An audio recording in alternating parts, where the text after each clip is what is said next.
Hi everyone, I'm Shelly and you're watching There's No Place Like Home. I'm back with another homeschooling video for a change. Since we started our new homeschool year on July 11th, I thought that I would share with you what I'm planning to be our homeschool routine and curriculum for 6 children.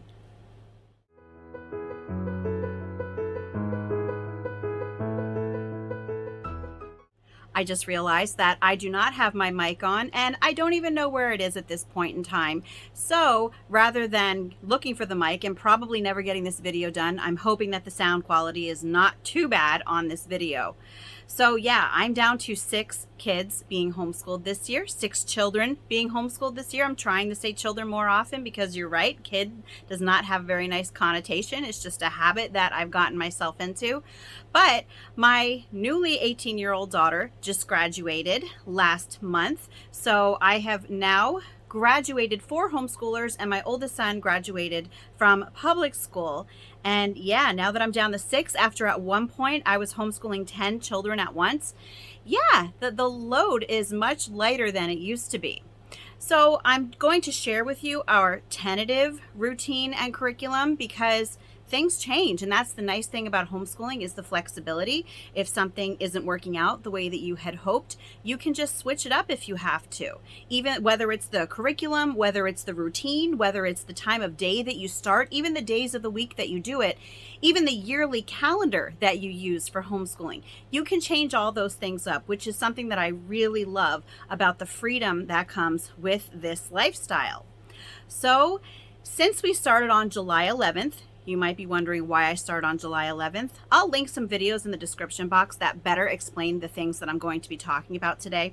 But we follow what is actually called a year-round homeschool schedule. It's called the Sabbath schedule. We homeschool for 6 weeks on, and then we take a 1-week break, and then we homeschool for 6 weeks on, and then we take a 1-week break, and then we take a 6-week break between Thanksgiving week and New Year's Day, and then we take another 6-week break around like the end of spring and summer. So we just call it our summer break. So even though it's called year-round homeschooling, we do take 6-week breaks, like midway through the year and then at the end of the year before we start the new grade level.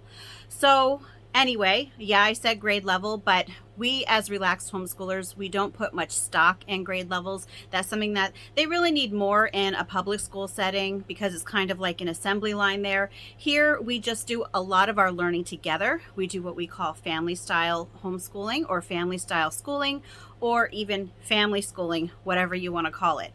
Now, I used to break up my children into groups. I would do the teens, the middles, and the littles. I don't have any littles anymore. That makes me so sad to say that. My youngest is 9, so she will actually be starting 4th grade. If you go by grade levels, she'd be counted as 4th grade. And my oldest child, who is being homeschooled, is 16, so she will be going into what we call, what you would typically think of as 11th grade. I am trying something different though. We are going to try doing our family schooling for everything and without breaking up the groups that we used to do. I don't know how it's going to work out, but I'll explain to you how that's going to happen. So last year I tried a seasonal homeschool where I did different types of homeschooling depending on the seasons, just to add some variety to the days. And it was really nice. Some of them did not work out so well. There was one point where we were doing 12 weeks of just like Bible, read aloud, language arts, and math. And then that was it for our structured learning. And it was really dry and boring for those 12 weeks. So it's not something that I want to do again. So what we're going to do this year and what we have been doing is our first 6 weeks of homeschooling and the last 6 weeks before we take our summer break next year are going to be more of an almost unschooling type of routine. So what we've been doing now is we have been doing Bible together, and then the children have been doing silent reading, and the rest of the day is really just interest-led learning. Now that could be different things. That could be nature study. You know that I like to go on trails with my children a lot, or hiking, canals, just even outside for walks. So we do a lot of that. Sometimes they just might be riding their bikes outside. They might be jumping on the trampoline. They might be doing arts and crafts in the house or doing word searches or reading or writing stories or playing with friends. So what you typically think of as like on the weekend or during summer vacation is what you would do in an unschooling method of homeschooling. And the reason that I only call it almost unschooling is because I do require that. They sit and do Bible with me every day because that is very important.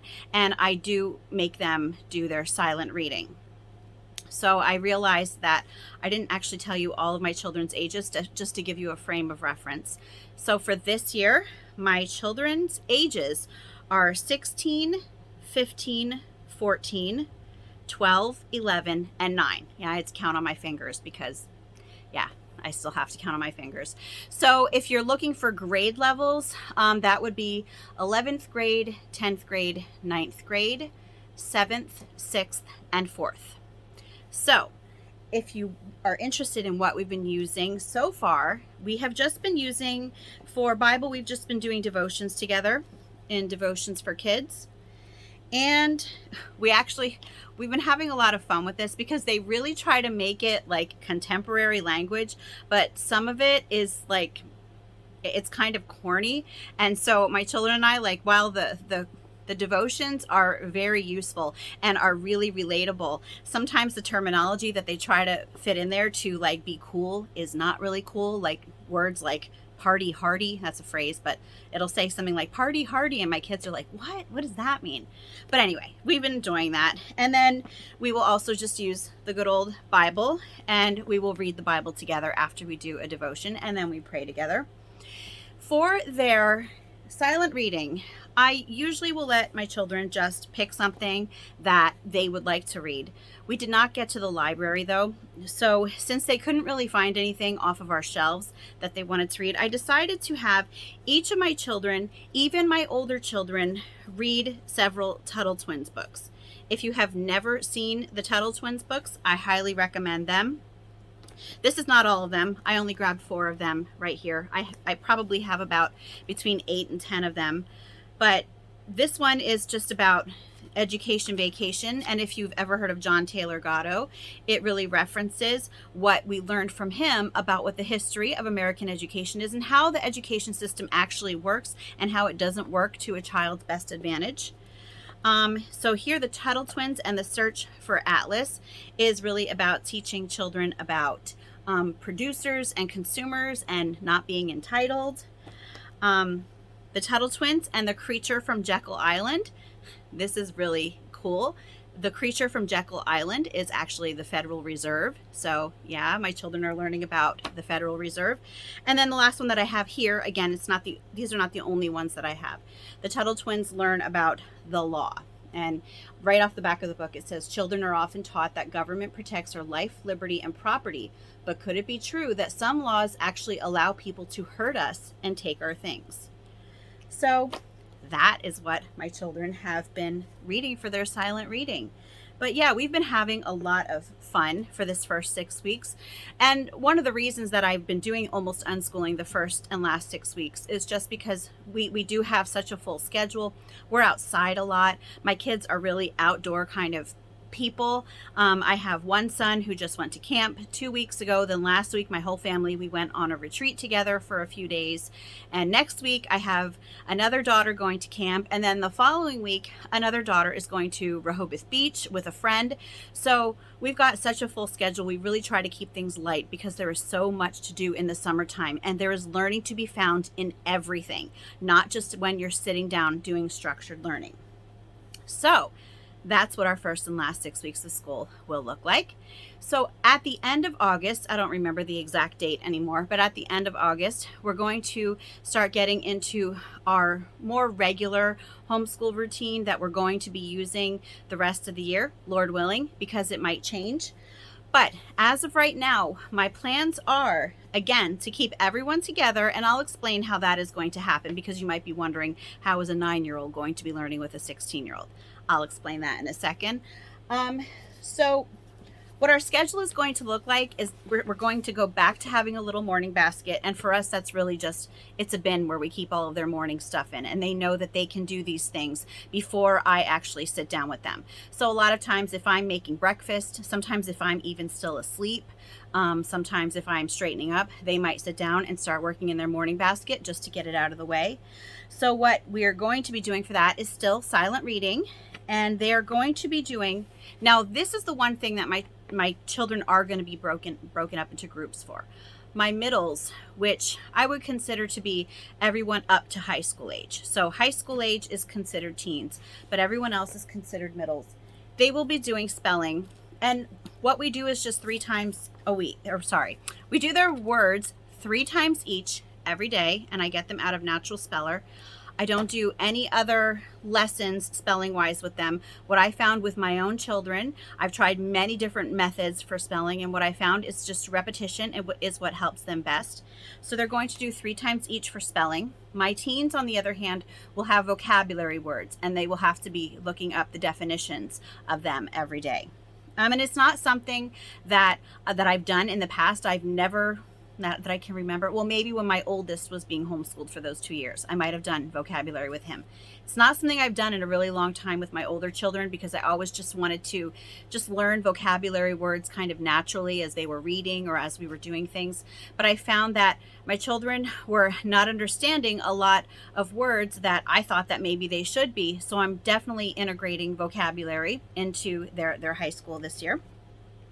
For their morning basket, they're also, my children who need it, I got them little math drill books. So my 9-year-old, I just got her just little drills on addition and subtraction. This is not the only math that they're going to be doing. This is just what they do in their morning basket as practice. And the rest of my children who still need some practice on this are going to be doing multiplication and division drills. And you know, I'm always one who has said that I don't like the drill and kill method of math. I think that it makes a lot of children really hate doing math, but there are some basic math skills that are really, really important for all children to learn. And I want my children to be able to know things like right off the top of their head without having to count on their fingers or without having to like really think about it. I just want them to know it. So for these instances, yes, I am incorporating math drills. But as you can see, it says time tests. I'm not using it as tests, and I'm not timing it as they do them. I am just going to have them doing it every day, 1 page a day. And I'll show you. The addition and subtraction one looks pretty much the same. Okay, so after their morning basket, we're still going to be doing Bible exactly like we do it now. And we're also going to be doing a read aloud. Read aloud is a very important part of our homeschool. Sometimes I might read nonfiction to my children. Sometimes I might read a good fiction book, maybe science fiction, sometimes historical fiction. It really depends. I haven't really decided 100% on what read aloud we're going to start with, and you know, I don't really have to at this point because we're not starting until the end of August. I'm thinking of something historical and nonfiction, which, if you know me, is really tough for me because, sorry, my son was at karate with his cousin and I forgot that he was coming home, so I just had to pause it and let him in. But anyway, where was I at? So anyway, so we're not really going to be needing the read aloud until the end of August, but I want to start with something historical, which I don't believe a lot of what they tell us, historically speaking, no matter which side it comes from. I think that we have been lied to a lot about our past, and I think that more and more people are starting to realize this as we see history being rewritten in front of our very eyes. Like, they don't even try to hide it at this point, but people still don't notice it. But I do want my children to be historically literate in that I want them to know what people are talking about when people bring up, for example, you know, the War of 1812 or the Civil War. I am not saying that I don't believe in anything that they teach us about these situations, but I know that they definitely haven't given us the whole story. You know, what is it that they always say, that the winner is the one who basically gets to tell what history is? And I know that I didn't say that as eloquently as whoever originally said it did, but you get the gist. But I do want my children to know what other people are talking about. So we're probably going to start with some sort of history like that. Now, for the rest of the time, it might sound complicated to you, but it really isn't. For the rest of the time, we are going to alternate days between unit study activities one day, and then a notebooking loop the second day, which you're probably like, huh? I'm hoping to explain it to you in a way that you get it, just in case you need ideas, but we'll just start out with the unit study. So unit studies are multi-level, and they are written around a specific topic. And so that's how I am able to teach all of my children together, is that since they are multi-level, I can just kind of tweak the activities to better fit, you know, the age group that's doing it. We're going to be starting out with the human body. And that's what the unit study is on. And I'm using CONUS curriculum, or CONOS curriculum, however you say it. And so, like, as you can see here, my younger children will just be labeling the human body in a more basic way. Whereas my high schooler, especially my 16-year-old, who at this point is interested in being an RN, I will have her maybe label the skeletal system, or maybe the organs. And that's really that's what gave me the idea to keep all of my children together, at least for the very least for this, because since it's about the human body, I know that my 16-year-old would be really interested in this and would definitely get something out of it. So what they're going to do is 2 unit study activities every day. And as you can see over here, it tells you what subjects are covered in each activity. That's the other nice thing about unit studies, is that you don't need to use textbooks. You don't need to separate all of your subjects. You just do the activities, however many you want to do, and they cover an array of subject areas. So you don't need to worry about, you know, all of your children having to do all their work separately on separate levels, and having to use separate books, and having, you know, like 4 textbooks for 4 different subjects. Everything is contained in this unit study. So in 2 activities on one day, for example, they might cover science, social studies, art, and health. So right there, we've got 4 subject areas covered in 2 activities. So typically, after the 2 unit study activities, I will have them do language arts, which I haven't decided what I'm going to use for language arts yet. I might just stick with the language arts workbooks that we had been using. Not really sure about that yet. And then we're going to be doing still ctcmath.com for our math, which we've been using for several years, and I highly recommend it. That's one curriculum that I have never changed, and also the same thing with CONUS. I'm using a new volume, but this is something else that I've used for many, many years. So yeah, so after the 2 unit study activities, they will do language arts and math, that they do separately on their own levels. I will help them separately if they need me to. If they can do it on their own, that is fine too. Now, if the unit study activities do cover math for the day, or if they do cover language arts, like say, for example, if one of the assignments is to write an essay on the skeletal system, well, that obviously covers language arts. So on that day, I would not have my children do their language arts workbook, because they're already covering language arts. So I don't want to be redundant. If it's being covered, we don't need to do it again. You know, I want my children to enjoy learning. So that's what the unit study days will look like. The other days, the notebooking loop days.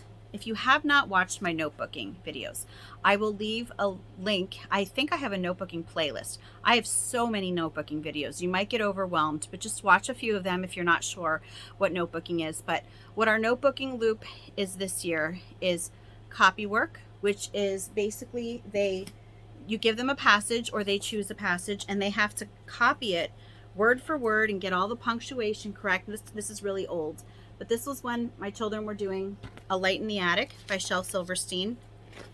And through copy work, they will learn punctuation, proper sentence structure, spelling. They will just learn different writing styles, and it's a nice way for your children to learn what writing looks like, not just, you know, in sentences in a workbook, but as it's actually like what the finished product looks like. And so yes, so copywork is something that I even do with my older children. Now they might copy, say, for example, the preamble to the Constitution. I might even have my younger children do that. It all depends on what we're doing for the day. But copywork is valuable for all ages. That is one of the what I call notebooks in our notebooking loop. Another one is our interest-led notebook. And the interest-led notebook is basically they choose a topic and they decide what they want to learn about. So this is also really old. It's from 2017. And my daughter chose to do animals.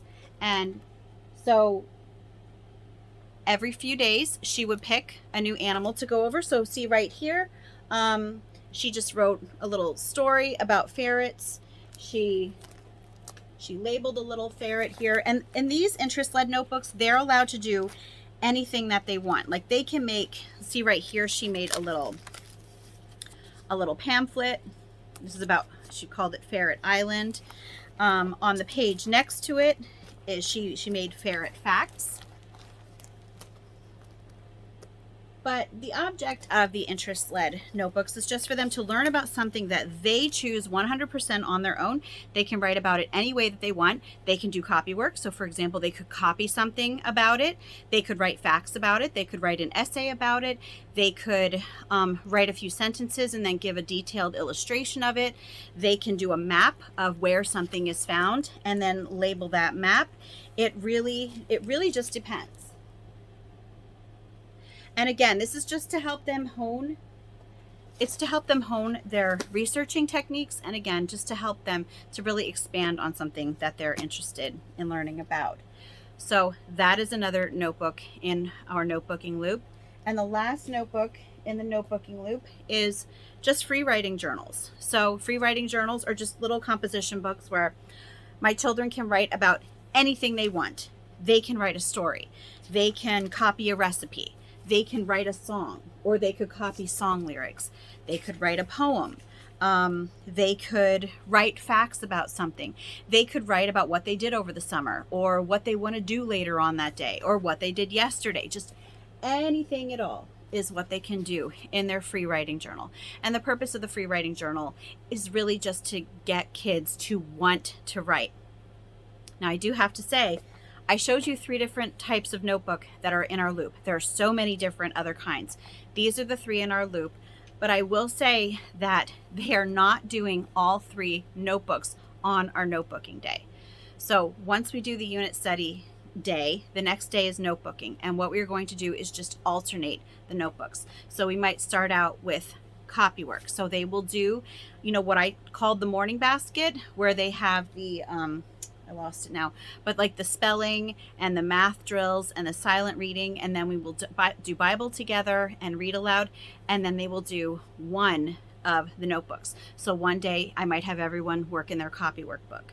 And then the next time that we have our notebooking loop, they will then work in their interest-led notebook instead. They will do all the other things, but then it will be interest-led notebooking. And then on the next notebooking loop day, they'll do all the other things, the morning basket and the Bible and the read aloud, and then they will do the journaling notebook. So notebooking is something that really used to be huge in our homeschool, and that's why I have so many videos on it. And we took a hiatus from it, though. I think that we kind of got notebooked out because we were doing it so much. But now we really miss it. And so a lot of my children have been asking for us to bring notebooks back. And I thought that it was nice, rather than, our unit studies getting monotonous from doing unit studies every single day, we can do a unit study day, then a notebooking day, then a unit study day, then a notebooking day. Because when you have as many children as I do, that means that there are a lot of different learning styles, there are a lot of different preferences, and so I do try to put as many different things in there as possible, because I really want to keep my attention, because I really want to keep their attention. Because if you keep your children's attention, there's a much better chance they're going to retain the things that they're learning. And that's the whole point of homeschooling, is to help your children retain. I do have to add, though, that your children are not going to retain everything, because admit it, even as adults, you don't retain everything. But our goal is that they will retain as much as possible. Anyway, I hope that I remembered everything, and I hope that I covered everything clearly, but that's all that I have for you today. If you like this video, give it a thumbs up. If you haven't subscribed yet and would like to hear more of what I have to say, I would love if you would do that. If you have any questions or comments, you can leave one either here or over on Instagram. And if you like my work and would like to check out my Patreon page, I will leave a link in the description box for that as well. And I hope you have a great day.